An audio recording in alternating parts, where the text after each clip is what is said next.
네, 안녕하십니까. 1차 대학 양호선입니다. 오늘이 11월 18일 수요일, 지금 현재 시각 오후 3시 25분 접어들고 있습니다. 자, 오늘 시장을 보면 재밌죠. 그동안 급등을 해서 약간 기술적인 부담이 있다고 했던 삼성전자가 어제 거쳐 오늘까지 주춤거리고 있는 그런 모습 속에서, 자, 오늘은 코스닥 시장, 또 현재 테마를 봤을 때 바이오, 신재생에너지, 2차 전지 등, 자, 일반 개인들이 그동안 선호했던 그런 인기 테마주들이 마치 기다렸다는 듯이 일제히 반등을 하고 있는 그런 모습이 나타나고 있죠. 자, 이것이 시장의 맥입니다. 서로 앞서거니 뒤서거니 교차 또는 교대식으로 시세가 분출하고 있다는 건데요. 하지만 추세의 주인공은 누가 뭐라고 해도 삼성전자에 현재 달려있다. 그렇게 이제 보시면 되겠습니다. 절대 삼성전자는 팔고 사고 할 대상이 아니라는 것이죠. 그리고 전반적으로 그 추세를 이끌어가는 주체는 삼성전자라고 하는 것, 그 맥을 놓쳐서는 결코 안 된다는 것을 다시 한번 강조드리고자 하고요.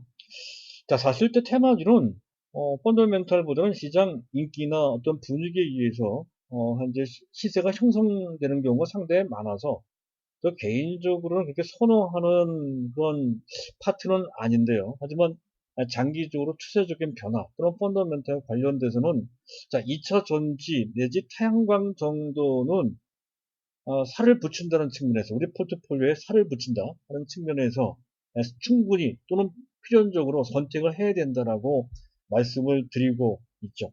그래서 그 내용을 좀 말씀을 드릴까 합니다. 현재 시장의 판도는 자, 완전히 외국인들이 주도하는 새로운 판도가 형성되고 있다.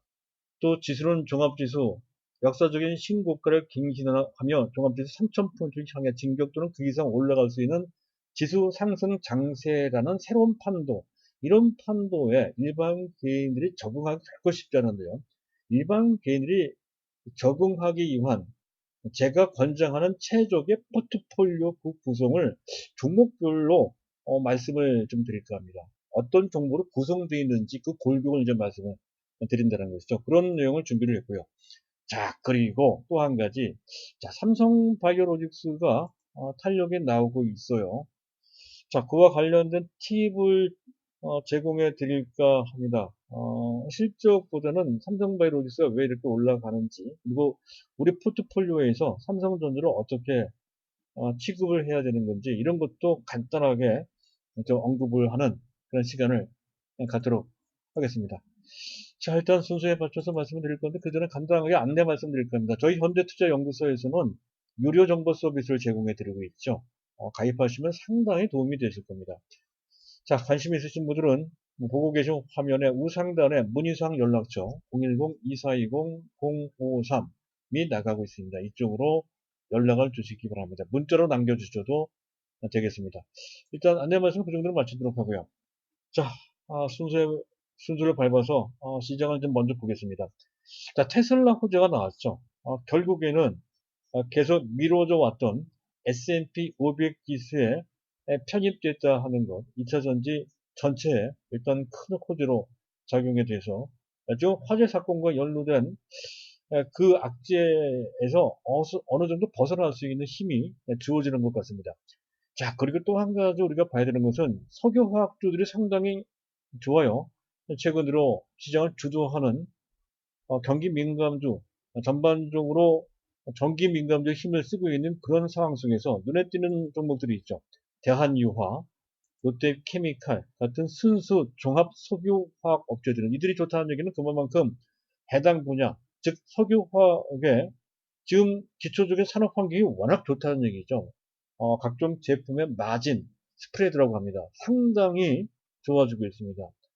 거의 모든 제품으로 현재 그 확산되고 있고 그 마진폭도 빠른 속도로 확대되고 있다 하는 것을 배경 삼아서 이들이 부각되고 있다는 건데, 지금 이런 것과는 또 상반되게 LG화학이나 또는 현재 하나솔루션은 사실은 아직까지도 또 앞으로 상당 기간 동안은 이 석유화학 분야가 사실 본업 역할을 하게 됩니다. 주력 산업이라는 거죠. 근데 현재 2차 산업이나 태양광이라고 하는 성장 동력에 가려서 그 부분이 좀 어, 저평가되어 있는, 즉 역차별이라는 측면이 좀 있다는 것이죠. 결국 현재 롯데케미칼이나 또는 현재 대한유화 같은 순수 석유화학업체들이 그런 식으로 펀더멘털로 부각되는 그런 상황이라면 사후적이라도 이제 LG화학도 또 하나솔루션도 부각되는 수순이 나올 것이다라는 것을 충분히 기대할 수 있다는 것인데, 여기서 끝이지 않고 아마도 현재 SKC도 그 영향, 그 긍정적인 모멘텀을 좀 받을 수 있는 가능성이 좀 있을 것으로 판단이 됩니다. 그 부분까지 같이 봐야 된다는 거예요. 역차별이 해소되는 수준이 나올 수 있다는 관점에서도 더욱더 현재 지금 뭡니까? LG화학이나 또는 하나솔루션 지금 사야 됩니다. 그런 관점으로 보실 필요가 있다는 것을 먼저 말씀드리도록 하고요. 그리고 이제 두 번째 주제가 되겠습니다. 자, 현재 실적에 맞는 최적의 포트폴리오인데요. 몇 가지 현재 상황이 어떻게 진행되고 있는지에 대한 전제 조건을 알아둬야 된다는 거죠. 자, 코로나는 종식될 소지가 높다는 것이 이제 대세고요. 바이든 시대가 열린다. 이 양대축입니다. 그래서 이제 지금 개인 주머니가 아닌 이제 펀드 중심의 새로운 초유동성 장세, 그 전과 약간 달라요. 동학개미가 아니라 펀드가 주도하는 그런 초유동성 장세가 펼쳐질 소지가 높다. 이런 건 실제 현재 펼쳐지고 있고요. 외국인이 주도하고 있다는 걸 우리가 눈에 보고 있는 상태고요. 자, 그리고 현재 회복 장세가 아닌 지금은 신고가 대세 상승, 종합지수 전고점을 넘어서 3,000포인트 또는 그 이상 올라갈 수 있는 또 진격하는 이런 대세 상승 장세의 이제 신고가 갱신 방식이라는 것이죠. 그리고 역으로 봤을 때 굴뚝, 경기 회복주와 관련된 굴뚝주와 지금 굴뚝주가 먼저 움직이고 있습니다만 좀 이따가 다시 4차 산업혁명과 관련된 대세적으로 진행되고 있는 4차 산업혁명이 가세되는 식, 그 한가운데 있는 종목이 바로 삼성전자, 양쪽 모두 병합해서 담고 있는 종목이 바로 삼성전자라는 것. 그래서 더욱더 중요하다는 것이고, 시장은 어쨌든 이런 식으로 흘러가고 있다는 것이 전제되어야 된다는 거고요. 그랬을 때 나타난 현상이, 특히 미국의 펀드 시대가 도래됐을 때 나타났던 현상 중에 가장 뚜렷한 그 현상이 특별한 선별된 50개 대형주로 압축해서 그들 종목만 올라간다 하는 현상, 이걸 니프티, 피프티 현상이라고 하는데요. 우리는 니프티 50개 종목까지는 안 되고 20개 내지 10개 종목으로 압축이 된다는 건 10개 종목이면 시가총액 최상의 종목군이다 이렇게 생각하시면 되고요. 그들 종목이 올라갈 때 더 많이 올라가는 경향이 있습니다. 그래서 부익부, 빅익빅. 왜냐하면 펀드 위주로 대표 종목만 사기 때문에 그런 것이죠. 그리고 단기적으로 봤을 때 이원화 시세가 교차된다는 거, 이원화 시세가 가끔만 나타난다는 거, 이건 약간 감안하실 필요가 있습니다. 오늘 같은 날이 대표적인 게 있죠. 코스피, 코스닥이 약간 엇갈려서 나올 수 있고, 대형주, 중소형주, 삼성전자가 뜨면 또 바이오주가 안 가고, 또 삼성전자 약간 주춤거리면 바이오주가 올라가는 식의 상황이 그 순간순간 짧게 나올 수 있다는 것이죠. 이게 대세적인 현상은 전혀 아닙니다. 단기적인 현상에 불과하다는 건데 여기에 큰 의미를 부여할 필요는 없어요. 네, 그런 현상이 좀 있다 하는 정도로만 아시면 된다는 거고, 또 추세적으로 지수의 압축 효과가 나타난다는 거예요. 삼성전자에 집중하게 될 것이고, 그렇게 되면 매물 공격도 있을 수 있고, 삼성전자 주가가 급등을 하면 또 지수가 올라가겠죠. 지수가 올라가면 자동적으로 또 인덱스 펀드 중심으로 주변의 시가총액 최상의 종목들, 다른 종목들을 매수하게 됩니다. 그러면 또 지수가 또 올라가겠죠. 이런 식으로 올라간다는 건데, 생각보다 빠른 속도로 지수가 올라가면서 전고점, 역사적인 고점 2600포인트 정도뿐만이 아니라 종합지수 3000포인트 달성하는 것도 현재 굉장히 빠른 속도로 달성한 소지가 있습니다. 그런 과정, 속도를 못 쫓아간 소지가 있어. 그래서 더욱더 삼성전자 위제 시총 상위주가 중요하다는 것이고요. 자, 그것을 바탕으로 해서 설정한 제가 권장해드리는 포트폴리오입니다. 1 플러스 1 플러스 5, 또 플러스 3. 이제 그런 개념인데요. 삼성전자는 완톱이죠. 전체 포트폴리오의 30% 내지 50% 정도는 삼성전자로 채워져 있어야 된다는 걸 강조드리고, 지금도 그렇게 해야 된다 하는 거고요. 그리고 1차 수혜 대상, 1차 주변 핵심 대형주는 계속해서 말씀드리는 종목들이죠. LG화학 내지 삼성 SDI, 그리고 삼성바이오로직스, 네이버도 해야 됩니다. 하나솔루션, 현대모비스, 5개 종목 전부 다 하는 거 좋겠지만 한 두세 개 정도를 압축하는 것도 뭐 가능하겠습니다. 그리고 그 외 다른 중소형주 중에서는 SKC를 이제 중소형주를 놓고 봤을 때 SKC 포함되어야 되고요. 테스나, 동진세미캠 내지 PSK 정도, 그런 정도 외에 특별히 상황에 들어서 테마나 일부 재료를 갖고 있는 종목을 단타는 정도로 삼아두시면 전체 포트폴리오에 제가 말씀드릴 수 있는 최적의 현재 승리할 수 있는 적합한 포트폴리오 구성이 될 것 같습니다. 그 참조를 꼭 하실 필요가 있다는 것까지 말씀드리고요. 자, 그리고 이제 삼성바이오로직스. 자, 이왕이면 삼성바이오로직스의 차트를 올려놓고 말씀드리는 게 더 나을 것 같습니다. 자, 왜 삼성바이오로직스 계속 강조드리느냐?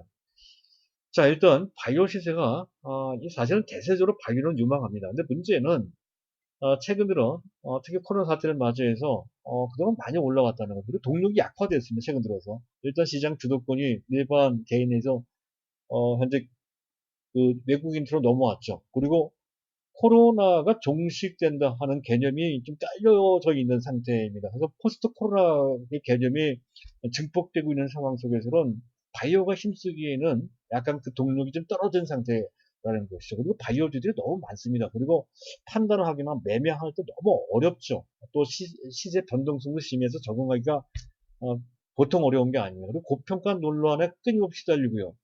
또 현재 어떤 특정 신약을 개발한다 했을 때 그 신약이 개발 성공할지 그것이 상업적으로 성공할지 아닐지 상당히 불확실하죠.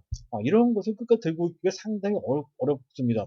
특히 잘 올라가는 종목이야 뭐 그렇다 뭐 갖고 있는다 치지만 물렸을 때 대처 방법을 판단하기가 상당히 어렵죠. 물렸을 때 계속 가지고 있어야 되는 건지 팔아야 되는 건지 삼성전자에 물려 있으면 걱정할 필요 없이 갖고 있으면 되는데 자, 이런 종목들 물렸을 때 어떻게 해야 될지 판단하기가 상당히 어렵다는 거. 자칫 잘못하면 헬릭스 미스처럼 해서 10분의 1 토막 될 때까지 갖고 있을 수 있는 위험이 뒤따를 수 있기 때문에 그렇습니다. 그래서 장기 보유할 것인지 말 것인지에 대한 판단을 하기가 어렵기 때문에 그래서 바이오주를 집살이 하는 게 아니라 하는 것이고 굳이 한다라고 했을 때 굳이가 아니라 반드시 한다라고 했을 때는 삼성 바이오주 하나에 올인하는 것이 낫다. 바이오만 따진다 했을 때 이렇게 말씀드리고 있는 것이고요. 자, 삼성 바이오로직스에 대한 호재를 따진다면 이런 게 있어요. 실적은 약간 부진하게 나왔습니다만은 그러나 코로나 치료제 스탁 생산을 개시하기 시작했다. 두 군데죠. 일라엘 1기와 그전 4월달에 체결한 GSK 쪽입니다. 그래서 여기서 그치지 않을 것입니다. 주변 다른 치료제까지 섭렵할 소지가 높은 데다가 그리고 화이자 및 모더나가 본격적으로 백신을 한다고 했을 때 지금 그들의 생산 캐파 갖고서 어린 반프로치도 없다는 것이죠. 전 세계적인 수요까지 충당을 해야 되기 때문에 최소한 수억 내지 수십억 도스 생산 캐파가 필요하거든요. 삼성바이오로직스가 가세하지 않으면 그 생산이 불가능합니다. 결국 필연적으로 삼성바이오로직스가 그 수탁을 할 것이다 하는 걸 충분히 추정이 되고요. 제4공장에 착공이 됐죠. 25만 리터짜리 1.7조, 거의 2조 넘는 통 투자를 한다는 건데, 자, 전체 글로벌 트렌드가 개발과 생산의 분리 트렌드가 진행되고 있다는 거죠. 개발한 개발대로 생산 분리되는 것이 그 산업의 아주 강력한 또 뚜렷한 그런 트렌드로 자리 잡고 있다는 것과 관련해서 현재 제3공장이 풀 가동되는 것도 아닌 이제 한 20, 30% 정도밖에 안 될 가동률인데도 불구하고 제4공장까지 현재 착공하는 그런 계기가 바로 거기서 나오는 것이고 또 압도적인 초격차 아마 제4공장까지 현재 뭡니까 완공이 되면 생산가파가 60만 리터가 넘어가죠. 2등과 거의 2배 정도 차이가 난다. 시장을 완전히 장악한다. 그런 관점이 있고 이 통틀어서 보면 삼성 바이오로직스는 결국 반도체 바이오 업계의 TSMC 비메모리 반도체 그중에서 파운드리 쪽에 TSMC가 세계 시장을 장악하고 있죠. 마치 그런 것처럼 설계를 받아서 수탁 생산을 하는 체계로 세계를 장악하는 그 수준을 삼성 바이오로직스가 현재 가고 있다. 바이오 업계의 TSMC가 바로 삼성 바이오로직스다. 이런 관점으로 본다면 상당히 의미가 있다는 것이죠. 그랬을 때 현재 추세적인 목표가는 그전에 150만 원을 말씀드렸었던 건데요. 이건 뭐 장기적인 관점에서의 목표가고요. 내년 정도 하면 내년 정도 달성할 가능성이 충분히 있습니다. 어쨌든 단기적인 목표가는 원래 85만 원 잡아드렸던 건데 현재 상황을 봤을 때 약간 그것을 높일 필요가 있다는 것이죠. 한 90만 원 정도까지 높여도 될 것 같고 만약 삼성전자는 예외가 되겠습니다만은 삼성바이오로직스가 단기적으로 너무 빠른 속도로 올라가서 90만 원까지 금방 올라간다라고 했을 때는 한 절반 정도 덜어서 약간 수익 실현하는 것도 한번 생각해 볼 수 있는 단기적인 전략이 될 수 있다 하는 정도 그런 정도까지만 감안해서 그들 정도를 보시면 되겠다는 것으로 요약할 수가 있겠습니다. 자, 오늘의 내용은 오늘 내용 여기까지이고요. 관련해서 관심 있으신 분들은 계속해서 저희 방송을 청취해 주시면 고맙겠습니다. 감사합니다.